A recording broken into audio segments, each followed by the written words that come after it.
Olá, tudo bem com você? No De Bem com Você de hoje, vamos explorar os benefícios do neurofeedback. Você sabe o que é isso? São técnicas que podem ajudar a reprogramar o cérebro, promover maior equilíbrio emocional e combater os efeitos da negatividade excessiva.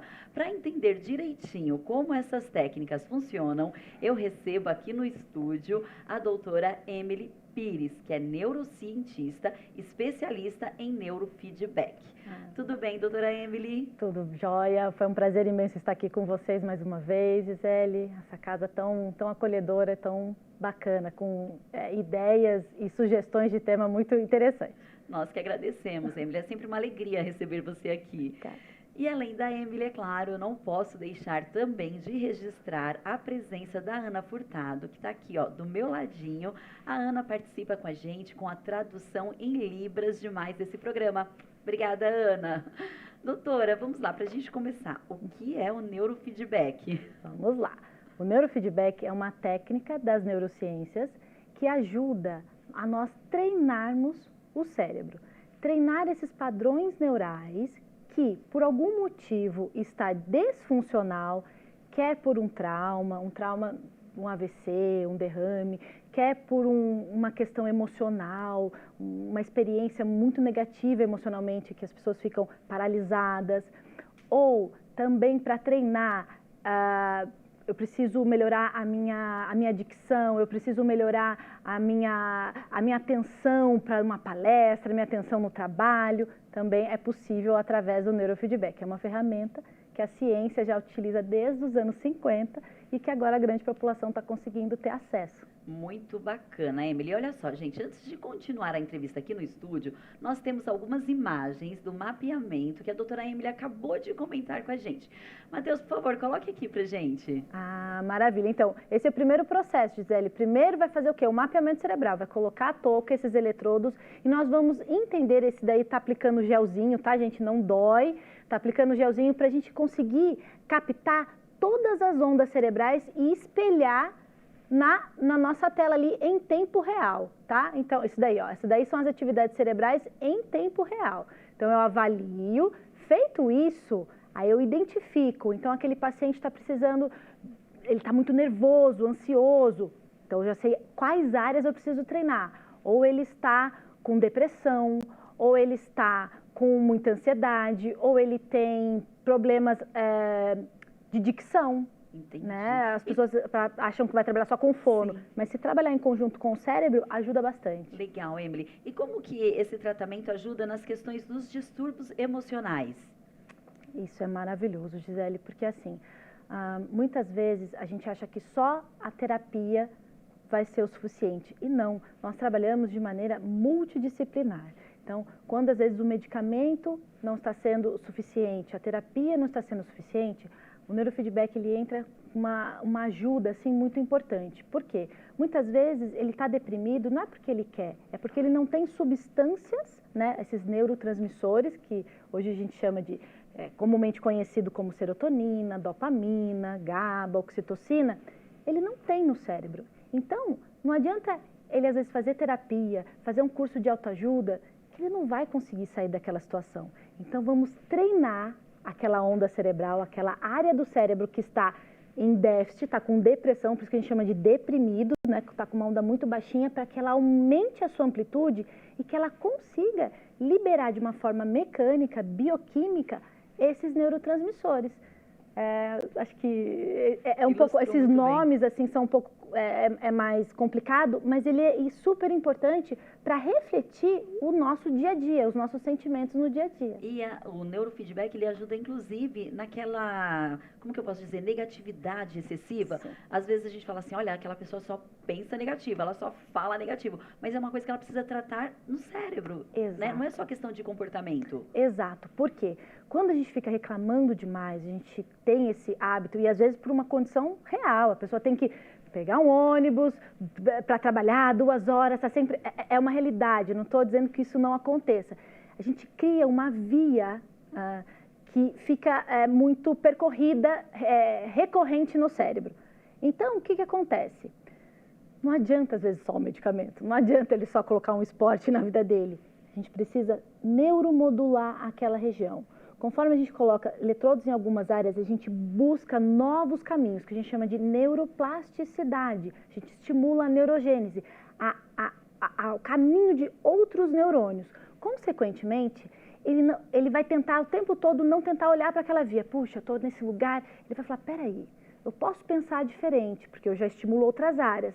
E se eu fizer tal ação? Ele consegue ter mais domínio sobre a mente dele. É como se ele começasse ali a traçar novas rotas, novos caminhos. Exatamente isso, só que de uma maneira mecânica. E não só falar para aquele indivíduo, olha, para de reclamar, isso faz mal para o seu corpo, que de fato faz muito mal.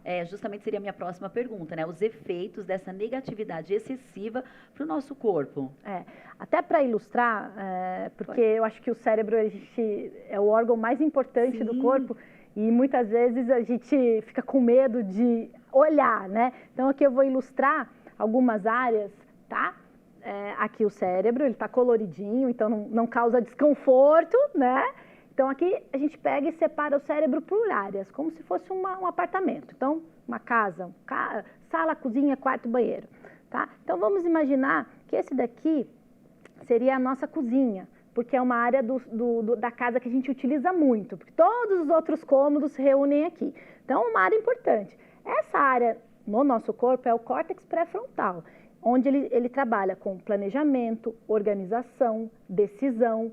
Então, o que acontece? Quando ele não está na sua atividade máxima, quando ele não está numa situação saudável, o que ele faz? Ele começa a deprimir. E a gente não tem saídas, a gente só fica reclamando e não vê alternativa, ele fica só naquela via. Ao passo, quando a gente começa a explorar, expandir outras áreas, né? Imagina que aqui são algumas ruazinhas, a gente começa a explorar outras ruas, ele começa a ter mais visibilidade e melhora.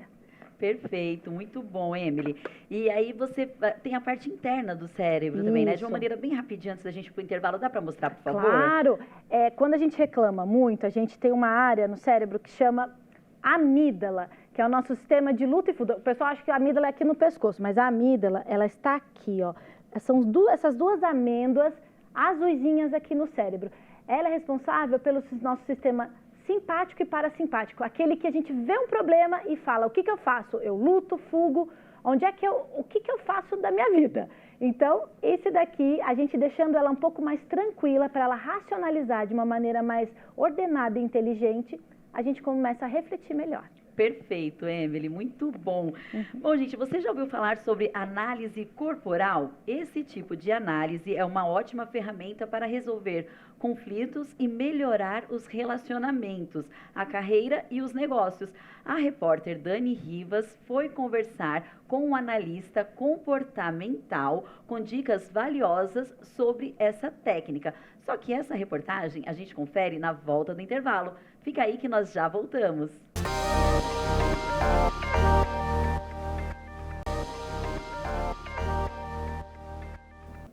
Estamos de volta. Neurofeedback é tema do De Bem com Você de hoje, com a neurocientista e especialista em neurofeedback, doutora Emily Pires. Vamos iniciar esse bloco falando sobre análise corporal, ferramenta importantíssima que pode ajudar, inclusive, na hora de um processo seletivo. A repórter Dani Rivas foi conversar com um especialista e agora ela traz dicas valiosas pra gente. Oi, Dani! Oi, Gi, tudo bem? Olha, você está aí no estúdio com uma neurocientista e a gente está vendo quão o neurofeedback ele é importante para aumentar a qualidade de vida das pessoas, né? E também o quão ele é utilizado para potencializar resultados profissionais. Eu estou aqui agora numa empresa e eu vou conversar com um analista comportamental. E ele vai explicar para a gente como, por exemplo, o nosso estado de espírito pode refletir no nosso trabalho. Bora lá então? Muitas vezes, né, Vinícius, numa entrevista de emprego, a pessoa fica, por exemplo, muito curvada, gesticulando muito. Tudo isso é analisado e pode, né, no caso, até tirar a vaga de uma pessoa por conta desses detalhes. Sem dúvida, a demonstrar insegurança. A palavra de ordem numa entrevista é autoconfiança. É você, de fato, ter um olhar nos olhos da pessoa, é você falar de forma pausada, e, sobretudo, ter uma missão. o que você fala e como você fala. Isso é fundamental para que você possa, de fato, ter eficiência no momento de entrevista. As expressões faciais também, né, contam. Muitas vezes a gente acha que não percebem, mas as pessoas percebem, né? Sem dúvida. Concentrar na hora da entrevista, responder o que a pessoa pergunta e com um leve sorriso, né, demonstrando sim, empatia, demonstrando autoconfiança e, sobretudo, falar da missão. A missão é muito importante e essa fisiologia, né, a fisiologia é fundamental. Você olhar nos olhos, não muito alto, não muito baixo. Os ombros, eles precisam estar abertos. O olhar nos olhos da pessoa que está te entrevistando, isso demonstra autoconfiança, né? A insegurança de ombros caídos, um olhar disperso, isso prejudica no momento da empresa. Então, abrir os ombros, fazer com que demonstre um leve sorriso, isso é empatia, e falas pausadas, isso vai fazer toda a diferença para gerar realmente essa autoconfiança, essa conexão, para que você seja a pessoa certa, gerar transformação na empresa, prover soluções. Isso vai fazer toda a diferença. Falando de neurofeedback, lá no estúdio a gente está com uma especialista, inclusive, ele é uma tática também, né, que aliada ao corpo fala, ele consegue ainda trazer mais resultados satisfatórios, né? Explica pra gente. Com certeza. Existem no nosso corpo hormônios e neurohormônios. E a fisionomia, junto com a fisiologia do seu corpo, ela dita essa farmácia interna. No livro do Dr. Paulo Vieira, O Poder e Alta Performance, ele aborda muito isso. Essa importância da farmácia interna, da química, de como você de fato pode potencializar a sua autoconfiança através da sua fisiologia. Tá certo, hein? Então ensinamentos importantes. Obrigada, viu, Nayara, por ser aqui nossa modelo. Muito obrigada também, viu? Tá vendo, Gi? Às vezes a gente pensa, são pequenos detalhes ali, mas que fazem toda a diferença. A gente tem de se atentar para conseguir colocar aí na prática no nosso dia a dia, né? Eu volto aí com vocês no estúdio. Até mais! É isso mesmo, Dani. São pequenos detalhes que fazem toda a diferença. Exatamente. Como o neurofeedback entra nessa parte quando a gente fala em expressão corporal, doutora Emily? Ele entra justamente para regular essa farmácia interna, adorei esse termo, essa farmácia interna, essa biologia, que a gente estava falando de neurotransmissores, dopamina, serotonina, GABA, etc. Por quê? O nosso corpo expressa o que a gente está sentindo internamente. Então, muitas vezes a gente está ali fazendo uma entrevista, mas a gente não está muito bem, a gente já está com depressão ou está muito ansioso. Às vezes acaba não passando a verdade completa daquilo que você poderia apresentar, é prejudicado em função disso. Então, o neurofeedback ajuda você o quê? A trabalhar essa farmácia interna, a regular essa onda que, consequentemente, essa farmácia interna vai ser beneficiada e ele vai estar mais tranquilo, apesar da ansiedade, porque somos humanos, né? Uma entrevista, alguma coisa que a gente não está acostumado, a gente fica um pouco mais ansioso, mas quando ultrapassa isso é ruim. E o neurofeedback vai ao encontro dessa necessidade, para a gente se estruturar, ficar mais calmo e passar justamente aquilo que a gente gostaria de falar e que precisa ser falado, sobretudo numa entrevista de emprego, né? Quais são as suas potencialidades, aquilo que você pode contribuir e falar isso de uma maneira mais fluida, mais tranquila. Perfeito. E quando o cérebro está sobrecarregado, ele dá sinais, principalmente sobrecarregado com estresse muito grande ou uma fadiga. Quais são esses sinais, doutora? Como que as pessoas ao nosso redor, de repente, podem perceber e ajudar a gente? Ou nós mesmos nos observarmos aí, de repente, perceber, olha, tem alguma coisa errada aqui. Olha, no cérebro, esse estresse crônico, né, essa ansiedade, ele libera um hormônio chamado cortisol, que ele é neurotóxico. Então, ele prejudica muito várias funções. No corpo, a gente observa com essa fadiga crônica, porque esse cortisol na circulação cansa a musculatura. A gente se sente muito fadigado, rígido o tempo todo. Aí você vai fazer qualquer outra coisa, nossa, eu não tenho condições físicas de ir. E muitas vezes é por quê? Porque o cérebro está trabalhando tanto, ele está tão ansioso, que isso já reflete no corpo, gerando hipertensão, gastrite, abaixando o sistema imunológico, aquela pessoa que geralmente está sempre com resfriado, uma gripezinha, ainda mais, né, em pandemia, a gente tem que sempre se cuidar. Então, cuidar do cérebro é cuidar do corpo, para que ele não sofra essas agressões, sobretudo um deles, né, do cortisol, que é tão oxidativo e tão prejudicial para o corpo. Então, eu já escutei falar algumas vezes, né? Existe até um livro, O Corpo Fala.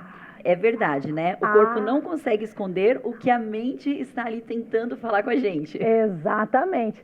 O corpo fala e fala muito. Então, não adianta. Por mais que você está ali, às vezes, ensaiando, tentando fazer um trabalho, muitas vezes seu corpo está muito fadigado e ele pode deixar na mão, né? A gente teve até uma jornalista, né, que teve um burnout em cena, né, assim, no estúdio, porque ela não estava aguentando.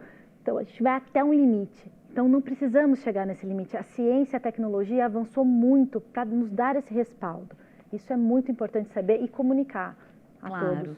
E o analista, ele passou algumas dicas, né, que ajudam principalmente no mercado de trabalho, na hora de uma entrevista, um processo seletivo, mas além daquelas dicas, agora com uma especialista, né, quais outras dicas que você pode passar pra gente quando o assunto é a nossa expressão corporal? Bom, primeiro eu diria para treinar neurofeedback. Eu acho que assim como você tem até uma camiseta, né, treine seu corpo, treine sua mente como você treina teu corpo. Por quê? Não é só deixar o corpo bonitinho. A cabeça é excelente e ela vai te ajudar a manter esse corpo bom. Então, eu acho que neurofeedback, respiração. Exercício de respiração é simples, você não precisa gastar com isso e você oxigena melhor o teu cérebro. Então, você para um pouquinho, inspira, segura um pouco, solta. Toda aquela adrenalina, a gente consegue aliviar um pouco. Então, você acalma ali. E focar. Muitas vezes eu dou uma dica, pega um ponto e foca ali. Sobretudo para quem tem TDAH, né? Porque fica muito agitado. Eu falo, olha, tenta pegar um ponto. Quando eles treinam, né? Lá na clínica, lá no centro de treinamento, eu falo, tudo bem, a vida vai estar acontecendo, né, durante o tratamento. Então, o treinamento. Então, eu falo, foca, olha para um ponto e fica ali. Aquilo dá mais segurança também para uma entrevista. Perfeito, Emily. E existem alguns perfis comportamentais, né? Os mais comuns, comunicador, executor, analista e o planejador. De uma maneira bem resumida, dá pra gente falar um pouquinho de cada um deles antes de passar pro terceiro bloco? Sim, aonde que elas estão no cérebro? Córtex pré-frontal, é aquela cozinha que eu falei, aonde que a demanda... A cozinha é o lugar mais importante. Porque todos os outros cômodos vão ali e precisam de café da manhã, almoço e jantar. Então, o córtex pré-frontal, ele é responsável pela nossa crítica, pelo nosso julgamento. Então, ele vai ter a ideia e vai executar aquilo. Depois, no sensório motor, na área sensório motor, que é bem aqui no centro, é onde eu consigo executar essas questões. Mas eu tenho que estar com uma onda chamada beta, que é uma onda alta, para a gente realizar, né, todas as ideias que a gente teve no córtex pré-frontal, para elas serem realizadas. E qual era a outra? O comunicador, executor, o analista e o planejador. O planejador é a mesma aqui também do córtex pré-frontal. A comunicação fica mais na parte temporal. Então, a gente vai trabalhar a parte aqui de Broca e Wernicke, que são áreas da articulação das palavras e também sobre o que você está pensando.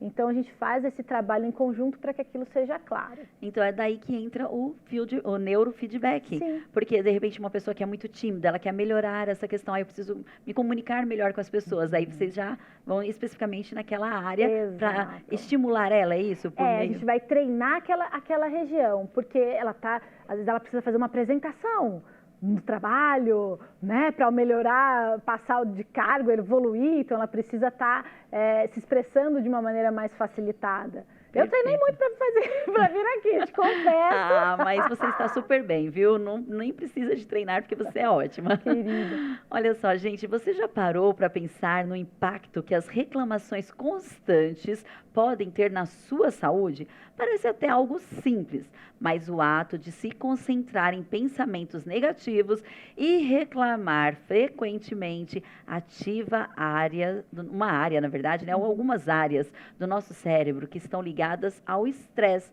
Então, depois do intervalo, a Emily vai passar dicas para a gente, a doutora Emily, de como esses pensamentos podem ser, de repente, evitados. Quem sabe? Por que não, né? Então, fica aí que nós já voltamos.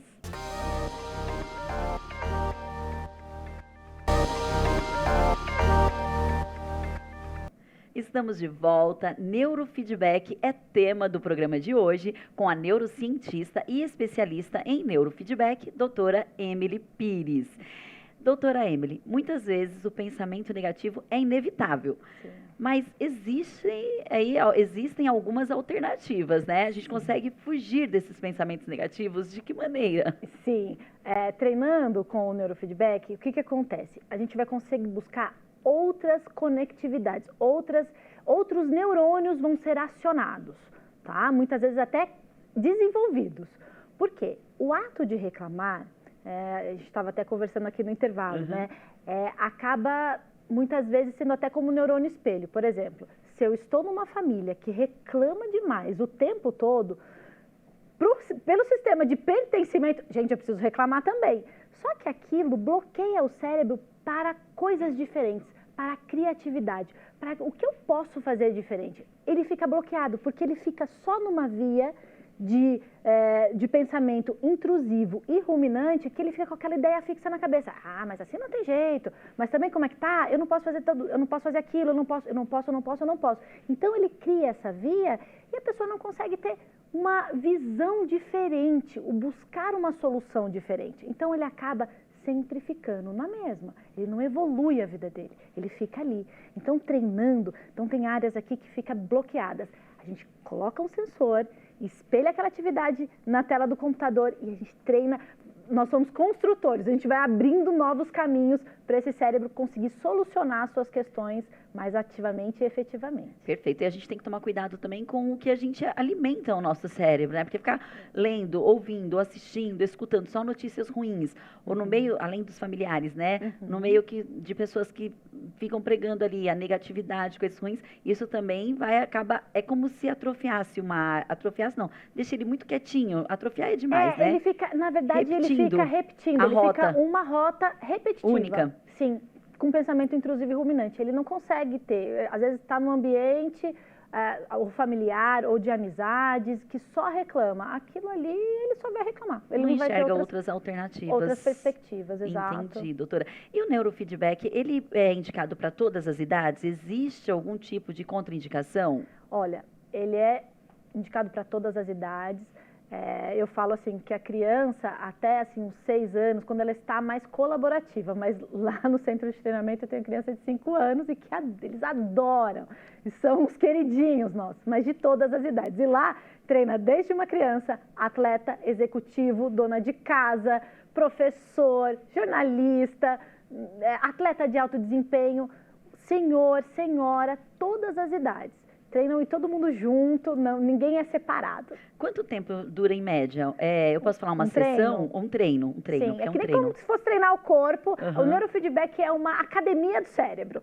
Ele vai treinar como se fosse uma musculatura. O cérebro é como se fosse um músculo. Quanto mais ele está treinado, ele fica mais, né, o músculo fica mais forte e você consegue ter mais habilidades no dia a dia. O cérebro é a mesma coisa. Quanto mais ele está treinado, eu consigo ter ideias mais diferentes, sacadas diferentes, eu consigo realizar tarefas e concluir, porque muitas vezes a gente começa alguma coisa e não conclui, e também trabalhar essa negatividade que acaba tornando até patológica. Claro, e prejudica outras áreas do nosso corpo, inclusive. E respondendo a pergunta, gira em torno aí de uns 45 minutos de treino. Perfeito. É importante também a gente já aproveitar aqui a sua participação, é lógico, e falar sobre a saúde do cérebro, né? Esse órgão tão importante que às vezes é deixado ali de lado, né? Então, algumas dicas para a gente cuidar bem desse órgão, que é fundamental. Sim, é o órgão que manda em todos os outros, né? Ele já foi muito subjugado, porque não podia nem ser falado. Imagina, eu sou doido, eu sou isso. Não, você ajuda a treinar a sua performance, você consegue melhorar o seu dia a dia. Então, dicas: uma boa alimentação, atividade física regular, boas companhias, fazer o bem. Gente, é importantíssimo. Quando você faz um ato genuíno, para o teu cérebro ele ele fica imerso de oxitocina, dopamina, serotonina, fazer o bem. Olha que bacana. Atividades voluntárias. Atividades voluntárias, isso é maravilhoso para o cérebro. E tentar escolher amizades mais positivas, isso também ajuda bastante. Ajuda bastante. A socialização é muito importante, né, para a saúde do cérebro. Não Parece se que não. isolar, socializar. Perfeito. E da última vez que você esteve aqui, você passou algumas dicas que eu confesso que eu tenho me esforçado muito para colocar em prática, que eu acho que vale a gente repetir novamente aquelas dicas de coisas que a gente consegue fazer no nosso dia a dia. Por exemplo, quando eu vou no mercado, eu anoto tudo, mas eu tento lembrar sem olhar para o celular. Isso. Essa dica é para a gente trabalhar e estimular nosso hipocampo, que é a nossa memória. Então, assim, você pode até fazer a lista, tá faltando tal. Deixa ela no bolso e chega assim, eu anotei, então eu vou ali no setor e observo e tento deixar esse cérebro trabalhar, para ele não ficar mal acostumado. Outra coisa, tentar não usar, aqui em São José, no Vale do Paraíba em si, dá para não usar o Waze, para você tentar buscar o caminho, porque senão a gente fica meio preguiçoso. Porque olha ali o Waze, a gente nem pensa, a gente só vai seguindo, só vai conduzindo. Então, isso também é uma dica bem interessante e simples de cumprir. E quando não, além de deixar o Waze de lado, fazer rotas diferentes. Exato. Por exemplo, todos os dias eu vou para o meu trabalho, eu faço o mesmo caminho. Por mais que o outro caminho é, 5 minutos mais longe ou mais distante, mas vai ir observando ali, claro, com cuidado, que está na direção, né? Não dá para ficar também observando a árvore. Deixa para fazer isso quando tiver uma caminhadinha, né? Isso. Mas mudar a rota para o trabalho também ajuda? Isso ajuda. Por isso que eu falei, usar o Waze nesse sentido. Vamos explorar outros caminhos, não só aquele determinado, né? Porque você vai identificando, às vezes, conhecendo coisas que apareceram no seu bairro que você nem sabe, ou naquela avenida. Então, isso é muito, muito positivo. Ai, maravilha. Emily, muito obrigada. Maravilhosa a sua participação, como sempre. Volta outras vezes, porque é uma alegria muito grande, né, receber você aqui e cuidar desse nosso órgão tão importante que é o cérebro. Eu que agradeço, porque eu acho assim, a partir do momento que nós entendemos o nosso cérebro e a nossa mente, nós ressignificamos e escrevemos uma nova história emocional. Ai, perfeito, muito bom. Obrigada também, Ana, que está aqui do meu ladinho na tradução de Mais Decide Bem com você. E olha, eu encontro você no próximo programa. Cuida bem aí do seu cérebro e a gente se encontra. Enquanto a gente não promove aí o próximo encontro, você pode acompanhar a programação da TV Câmara nas nossas redes sociais. Por meio das redes sociais, você também confere toda a nossa programação, que está imperdível. Então, até a próxima!